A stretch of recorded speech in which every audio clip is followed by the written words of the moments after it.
Everybody, it's Jessica, and this is VEDA Day 27. Today I'm going to answer the BFC 530 question from this morning, which was about students who choose paper instead of technology, and when is that considered differentiation, or what I would kind of go to is when is that considered personalization, because they're making that choice, and when is it considered not okay.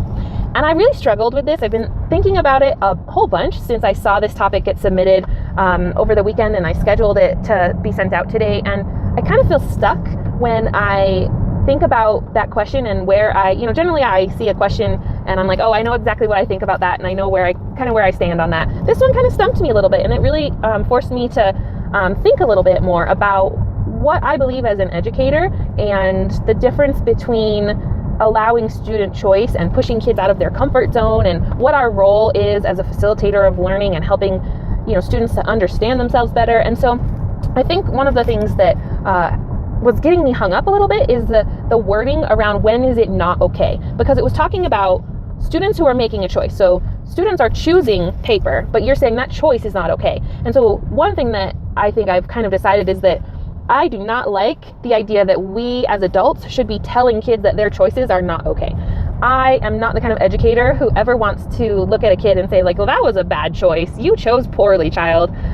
Now, granted, I say, please make a better choice constantly to my students when they are doing things that are, sort of not keeping in line with the ways that we try to live our classroom values, and, if they are needing little reminders, I guess I would say, to be focused on what they're doing, or, to treat each other kindly. But for the most part, if a student is making a choice that I personally don't believe is the right choice or a good choice, and it's serious enough that I want to tell them to stop doing that thing, I'm going to pull them aside. I'm going to have a conversation with them. I'm going to say, hey, can you talk to me about that choice that you just made?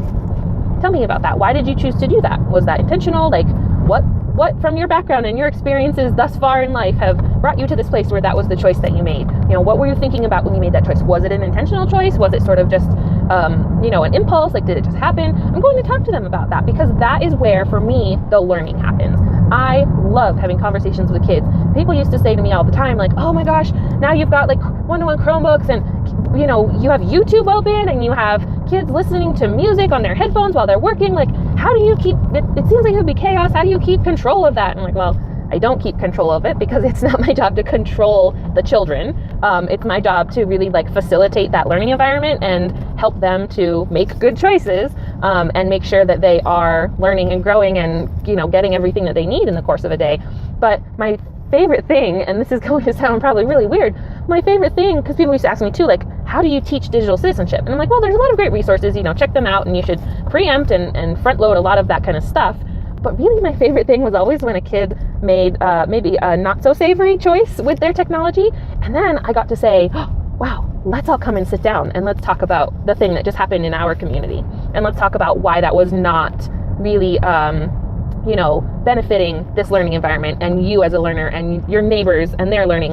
That's what I love, because they get to think for themselves. It's not me saying, don't do this, and I never tell them why. It's me saying, ooh, I don't know if that was really a good call. Let's talk about why that might be. And letting them discover and explore those topics and those ideas, and decide for themselves also as a community, what is okay in this room and what isn't. Because when we go from place to place, we are constantly making choices about how we behave and how we act and how we sort of show up in those environments, partly based on who we are and partly based on what's happening in that environment and who the other people are. And, in the same way that you would expect that, you would have to sort of figure out, in your household, what kinds of norms you have around putting the dishes away, and, who takes out the trash and when that happens and all these things.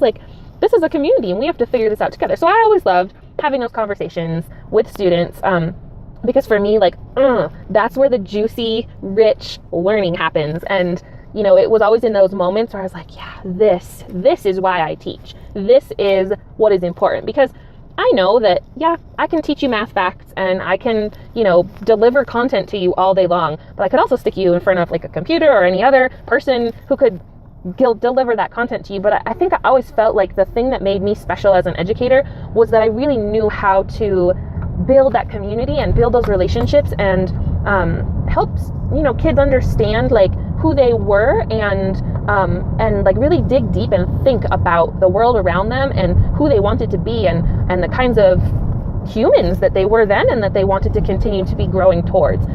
Because, for me, that is so much more important than academics. Yes, of course, I want you to feel successful in academic learning, and absolutely that is a great amount of your time that is spent at school should be on academics. But really for me, it's about helping kids become good people, because that's something that I know impacts the world. Like when I can send a class of kids out and go like, yeah, I helped them to be better humans. And I know that when they're out there on the playground or they're walking down the street or they're at home or they're doing whatever it is that they're doing in their lives, I gave them something that they can lean on. I put tools in their toolbox that they can pull out when they need them that will hopefully, like fingers crossed, will help guide them to be and continue to be good people. And that for me is what teaching is about. And so I know it seems like I've kind of strayed totally off topic here, but that's kind of like what I came to sort of focus on when I was thinking about this question, is that, it's so much less about the choice and it's much more about what happens after that choice. It's about the process and not the product for me. And that's always how I've seen my role as an educator. And so when it comes to technology and paper, for me, it really comes down to like, when we had one-to-one Chromebooks, that was one of the things we talked about the most, is how are you going to choose the right tool for the right task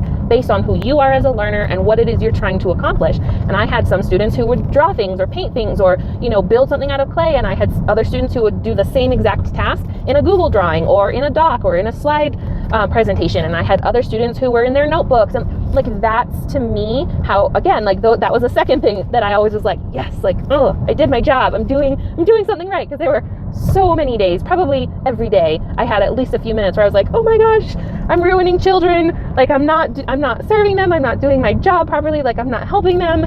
What am I doing? And it was in those moments where I would look around my classroom and there was this buzz of learning, and there were kids on computers and kids painting and kids using clay and kids in their notebooks, and they were all getting the job done in their own way, and they had really thought intentionally about it. And I could walk up to any of them and say, why did you choose to paint today? Why did you choose to write today? How are you going to demonstrate your learning?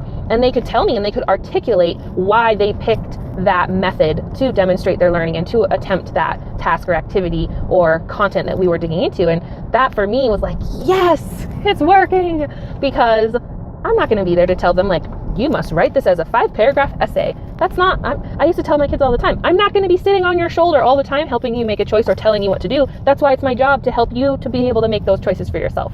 So that's what it came down to for me with this question. Was it's not about the choice itself, it's about what you do after they make the choice. And it's about not just helping them to understand who they are as learners and how to make those choices, but you have to listen. Like, teaching is so much about listening. You have to listen to your kids, and that can be hard sometimes. It sounds so easy. Just listen to them. But you've got 50,000 different things that you're supposed to be doing at any 1 minute, and you've got 30 different kids in front of you, and you need to listen to all of them all the time. Like, that's hard. It's really hard sometimes to really listen, to stop and let everything else be okay for 5 minutes and just look that student in the eyes and say, I see you and I hear you and I am listening to you. And I'm not listening so that I can then turn what you say around and then tell you what I think you should do. Like, I am just listening to understand.